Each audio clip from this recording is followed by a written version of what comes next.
क्या आप भी 1600 मीटर की प्रैक्टिस कर रहे हैं या फिर दिल्ली पुलिस का फिजिकल लगाना चाहते हैं? तो मैं आपके लिए चला रहा हूं टारगेट 1600 मीटर एक सीरीज, जिस पर मैं आपको डे बाय डे वर्कआउट बता रहा हूं। आप जाकर देख लें। आप दिल्ली पुलिस का फिजिकल लगाना चाहते हैं या फिर इंडियन आर्मी का किसी भी फोर्स का फिजिकल लगाना चाहते हैं, तो आप वर्कआउट देख सकते हैं। अपनी 1600 मीटर आप किस तरीके से आपको करनी है, मैं आपको सिंपली आपको बता रहा हूं कि आपको किस तरीके से 1 मील दौड़ना है। कुछ एथलीट्स बिगिनर्स हैं जिनको ये नहीं मालूम कि किस तरीके से वर्कआउट करना है, किस तरीके से अपनी रनिंग को बेहतर करना है। मैं आपके लिए एक सीरीज चला रहा हूं टारगेट 1600 मीटर, जिस पर मैंने डे 1 का वर्कआउट या डे 2 का वर्कआउट दे दिया है। आज है वेडनेसडे, तो मैं आपको आज बताऊंगा जो वेडनेसडे का वर्कआउट प्लान है, मैं आपको आज वो बताऊंगा। इससे पहले मैंने आपको डे 1 डे 2 का वर्कआउट दे दिया है, तो आज है डे 3। मैं आपको वेडनेसडे का वर्कआउट बताऊंगा। इससे पहले मैं आपको बता चुका हूं जो टीआरबी के कैंडिडेट हैं, मैं उनको बता चुका हूं कि अपनी रनिंग में स्पीड कैसे लाएं, अपना फिजिकल 100% टीआरबी में कैसे लगाएं। मैं आपको वर्कआउट दे चुका हूं, आपको डे बाय डे वर्कआउट दे चुका हूं, और मैं आपको ऑफ सेशन भी दे चुका हूं जो 1600 मीटर का होता है। मैं आपको आराम से बताऊंगा, बेसिकली बताऊंगा। आप वीडियो में पूरा बने रहिएगा और लास्ट तक देखिएगा वीडियो को। अगर आप चैनल पर नए हैं तो आप चैनल को सब्सक्राइब कर लीजिएगा, क्योंकि मैं आपको day by day workout plan बताता हूं जिससे आप अपनी परफॉर्मेंस को इंक्रीज कर सकते हो। अगर आपकी दिल्ली पुलिस में टाइमिंग आ रही है 8 मिनट और आपको लगानी है 6 मिनट में या फिर 5 मिनट में, आप इस वर्कआउट को कीजिए। अगर आप इंडियन आर्मी का फिजिकल लगाना चाहते हैं, 1600 मीटर रनिंग की प्रैक्टिस करना चाहते हैं और आपको नहीं मालूम कि बेस किस प्रकार से होता है, मैं आपको इस वीडियो में वही बताऊंगा कि किस तरीके से आप बेस के साथ वर्कआउट कर सकते हैं। मैं आपको पूरे वीक का वर्कआउट बता रहा हूं। स्वागत है आपका हमारे YouTube channel run for run 3000 metre में। मैं आपका दोस्त Saqib Tyagi, two national medallist, two state cross country medallist with experience for 40 years running and 12 physical excellent Indian army. सबसे पहले आपको 1600 मीटर में 4 पॉइंटों का ध्यान रखना है। अगर आप 1600 मीटर रनिंग की प्रैक्टिस करते हैं तो आपको 4 पॉइंटों पर अपना ध्यान रखना है। नंबर 1 जो पॉइंट है हमारा, आप फिजिकली वर्कआउट अगर आप वर्कआउट करते हैं तो आप टेक्निकल वर्कआउट नहीं कर पाते, जिससे आपकी रनिंग में परफॉर्मेंस अच्छी नहीं हो पाती, आपकी रनिंग टाइमिंग नहीं टूटती। जो सेकंड पॉइंट है हमारा, वो है हमारा आप वर्कआउट के हिसाब से डाइट नहीं ले पाते। डाइट किस प्रकार होनी चाहिए हमारी, क्योंकि अगर हम फटीक लगाते हैं वर्कआउट में और हम डाइट नहीं ले पाते तो हमारी टाइमिंग अच्छी कभी नहीं होगी। अगर आपकी टाइमिंग अच्छी करनी है आपको, सो इन छोटी छोटी बातों पर आपको ध्यान देना है। जो थर्ड पॉइंट है हमारा, वो है हमारे शूज। हमारे शूज अच्छी क्वालिटी के होने चाहिए, ना कि थर्ड क्वालिटी के। अगर आप अच्छी क्वालिटी के शूज नहीं पहनोगे तो आप इंजर्ड हो सकते हैं और आपकी रनिंग परफॉर्मेंस कभी अच्छी नहीं हो सकती। जो फोर्थ पॉइंट है हमारा, ये आपको कोई नहीं बताएगा। फोर्थ पॉइंट है हमारा, अपनी रनिंग में थोड़ा, अपनी डाइट में या फिर रनिंग में आपको मल्टीविटामिन यूज करना चाहिए थोड़ा, क्योंकि अगर आप मल्टीविटामिन यूज करते हैं जिससे आपकी परफॉर्मेंस अप हो सकती है। अगर आप मल्टीविटामिन यूज करते हैं, क्योंकि हमारी बॉडी को मल्टीविटामिन की काफी जरूरत होती है और हम नहीं ले पाते। तो चलते हैं इस फिजिकली वर्कआउट प्लान की तरफ। वार्म अप से लेकर कूल डाउन तक, स्ट्रेच तक, या फिर जो एबीसी ड्रिल होती हैं या फिर स्ट्राइड होती हैं, सभी आपको मैं इस वीडियो के माध्यम से बता रहा हूं। आप सही से कर सकते हैं जिससे आप इंजर होने से बच जाएं और अपना वर्कआउट अच्छे तरीके से कर लें। तो हमको पहुंच जाना है, सबसे पहले हमको पहुंच जाना है अपने ग्राउंड पर। मैं आपको फिजिकली करके बताऊंगा किस तरीके से हमको वार्म अप लेना है, किस तरीके से कूल डाउन या फिर स्ट्रेच करना है अपनी बॉडी को। किसी कच्चे ग्राउंड पर आपको वर्कआउट करना है, ना कि आपको रोड पर वर्कआउट करना है। अगर आप रोड पर करते हैं तो आप इंजर्ड हो सकते हैं, वो मैं आपको अच्छे तरीके से बताऊंगा। क्योंकि अगर आप रोड पर वर्कआउट करेंगे तो आपकी फटीग लग सकती है और आप इंजर्ड हो सकते हैं, आपकी मसल्स क्रैम्प हो सकती है। सबसे पहले हमको ग्राउंड पर जाना है, किसी कच्चे ग्राउंड पर। वहां पर आपको ट्रैक पर अपने पर वार्म अप करना है। इस प्रकार कर सकते हैं वार्म अप आप। ये हमारा वार्म अप हो गया, मतलब आपको इस प्रकार इसी चाल पर वार्म अप लेना है। इस प्रकार आप वार्म अप ले सकते हैं। 400 मीटर का लैप होता है, आप उसके 4 चक्कर या फिर 15 मिनट इजी वार्म अप ले सकते हैं। अगर आप वार्म अप में फटीग नहीं लगानी है, हमको वार्म अप में ज्यादा तेज नहीं दौड़ना है। अगर आप वार्म अप में तेज दौड़ते हैं तो आपकी जो मैन वर्कआउट है वो अच्छा नहीं हो पाएगा। इसके बाद मतलब आपका वार्म अप हो चुका है, अब हमको क्या करना है, हमको अपनी बॉडी को स्ट्रेच कर लेना है, मतलब अपनी बॉडी को खोल लेना है। इस प्रकार सबसे पहले हम जो शुरुआत करेंगे यहाँ से करेंगे, मतलब अपने शोल्डर्स को इस तरीके से खोल सकते हैं। इस प्रकार आप ये खोल सकते हैं इसको। फिर इस प्रकार आप कर सकते हैं, इस प्रकार। फिर इस प्रकार आप ये कर सकते हैं, अपने शोल्डर्स, जो अपनी अपर बॉडी है, उसको अच्छी तरीके से खोल लीजिए, जिससे ये रनिंग में या फिर रेपिटेशन में टाइट ना हो। ये ग्लूट्स मसल्स को भी स्ट्रेच कर लीजिएगा थोड़ा, क्योंकि हमारे जो ग्लूट्स मसल्स है उसमें पावर होनी चाहिए। अगर आप स्पीड वर्कआउट करते हैं या फिर किसी भी वर्कआउट को करते हैं तो ग्लूट्स मसल्स का काफ़ी योगदान होता है हमारी रनिंग परफॉर्मेंस को इंक्रीज करने में। इसके बाद हमको क्या करना है, इसके बाद हमको पहुंच जाना है अपनी लोअर बॉडी पर। लोअर बॉडी में सबसे पहले हमको एंकल पर स्ट्रेच करना है। इस प्रकार कर सकते हैं आप, या फिर इस प्रकार आपको यहीं से अच्छा चमके तो इस प्रकार कर सकते हैं आप। फिर आप इसको इस प्रकार कर सकते हैं।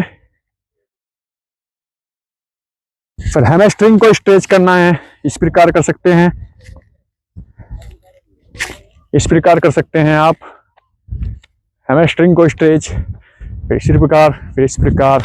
ये करने के बाद हमारी बॉडी अभी स्ट्रेच हो चुकी है किसी भी वर्कआउट को करने के लिए। लेकिन हमको ध्यान रखना है कि हमारी जो मसल्स हैं वो हर मसल्स हमारी एक्टिव हो जाए, कि हमको स्पीड वर्कआउट करना है।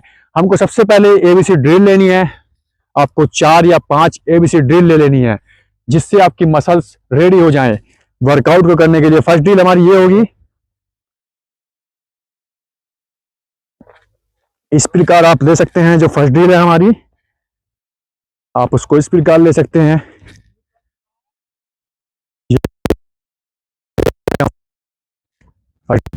अब जो सेकंड ड्रिल है हमारी वो ये होगी, मतलब आपको 20 मीटर में के दायरे में आपको ये ड्रिल करनी है। 20 मीटर तक आपको ऐसे ही चलना है। जो सेकंड ड्रिल है हमारी ये है।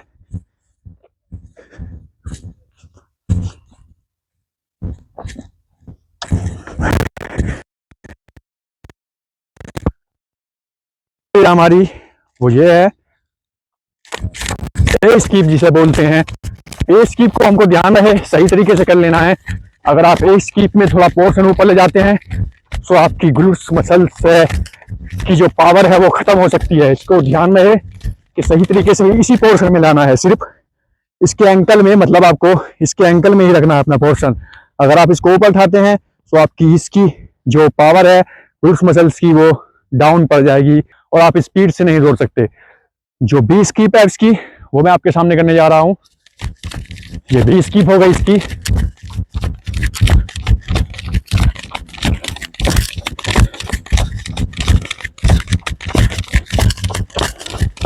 ये इसकी 20 स्कीप। अब इसकी 4 एक्सरसाइज हो चुकी हैं जो एबीसी ड्रिल की हैं, यही काफी है। या फिर एक और लगा लेते हैं, जो हाइनिंग बोलते हैं जिसे।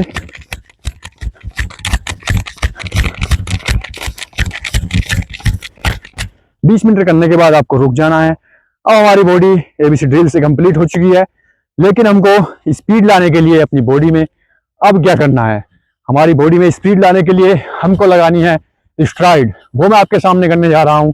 आपको 50 मीटर या फिर 60 मीटर, 70 मीटर, जितनी आपकी कैपेसिटी हो उस प्रकार स्ट्राइड ले सकते हैं। सबसे पहले आपको 4 स्ट्राइड लेनी है अच्छी तरीके से। इस प्रकार आप स्ट्राइड ले सकते हैं, मतलब आपको इस प्रकार स्ट्राइड लेनी है, इस प्रकार ले सकते हैं आप।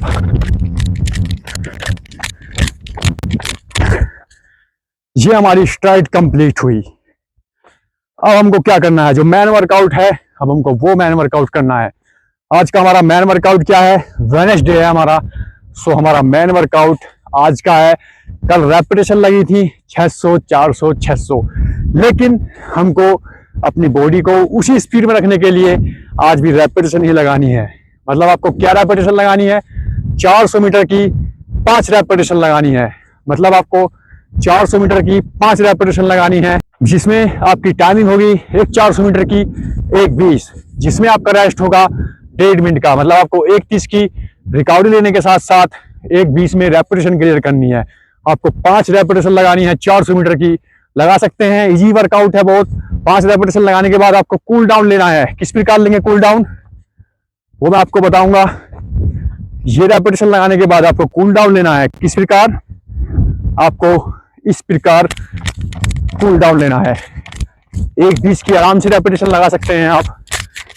5 रन है, ज़्यादा नहीं है। वेडनेसडे का वर्कआउट चल रहा है ये। इस प्रकार आप 10 मिनट का या फिर 15 मिनट का कूल डाउन ले सकते हैं। कूल डाउन एक्सरसाइज भी मैं आपको बताऊंगा किस प्रकार की जाती हैं, मसल्स में जो लैक्टिक एसिड जमा है वो अच्छा आसानी से रिलीज हो जाए और आपकी परफॉर्मेंस बनी रहे। ये कूल डाउन एक्सरसाइज हैं। जो एथलीट्स हैं वो इस वर्कआउट से अपना फायदा उठा लेंगे, क्योंकि ये वर्कआउट मैंने टेक्निकल आपके लिए बनाया है। इस वर्कआउट को आप कीजिए और अपनी रनिंग परफॉर्मेंस को कीजिए। ये कूल डाउन एक्सरसाइज मैं आपको बता रहा हूं जो आपकी बॉडी को स्ट्रेच करे।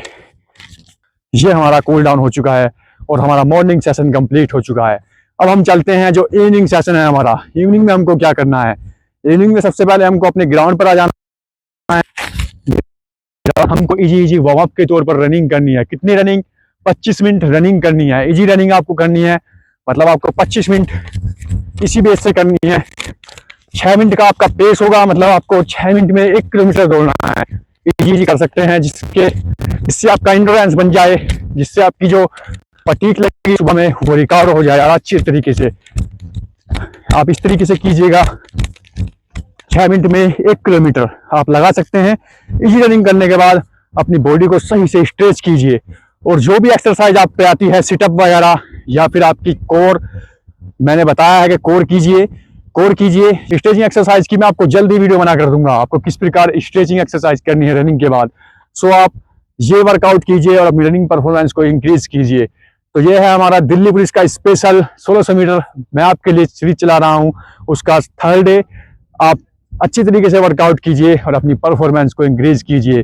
सो आपको मिलते हैं आपको नेक्स्ट वीडियो में। अगर आपका कुछ डाउट है तो आप कमेंट कर सकते हैं, जो भी आपका डाउट है मैं आपके डाउट को क्लियर करने की पूरी कोशिश करूंगा।